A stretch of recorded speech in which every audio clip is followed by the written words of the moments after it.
आम्ही भारताचे पंतप्रधान माननीय नरेंद्रजी मोदी यांना जळगाव जिल्ह्याचे जिल्हाधिकारी यांच्यामार्फत निवेदन सादर केले आहेत की जो पहलगाम बैसरून या ठिकाणी जो हल्ला झालेला आहे त्या हल्ल्याचा आम्ही अल्पसंख्याक सेवा संघटनेतर्फे जाहीर निषेध करतो।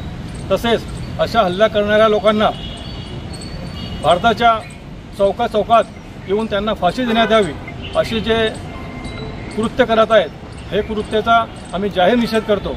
तसेच या हल्ल्यामध्ये अनेक आमचे हिंदू भाऊ मुस्लिम भाई हे सर्वांचा निष्पाप लोकांचा बळी गेलेला आहे। या निष्पाप लोकांना न्याय मिळावा यासाठी आम्ही भारत सरकार केंद्र सरकारांना आम्ही विनंती करतो की त्यांच्या कुटुंबियांना जास्तीत जास्त मदत जाहीर करावी। तसेच या ठिकाणी आदिल शाह नावाचा जो युवक आहे त्यांनी त्याच्या हातातले AK-47 हिसकून त्यांच्यावर हल्ला केला, पण त्या हल्ल्यामध्ये त्याला आपले जीव गमावे लागले। अशा निष्पाप व या युवकाच्या कुटुंबियांना तात्काळ मदत करावी। तसेच जम्मू काश्मीर शासन व केंद्र शासनाने यांच्या कुटुंबियांना शासकीय नोकरी समावेश करण्यात यावा अशी आमची या निवेदनामार्फत मागणी आहे।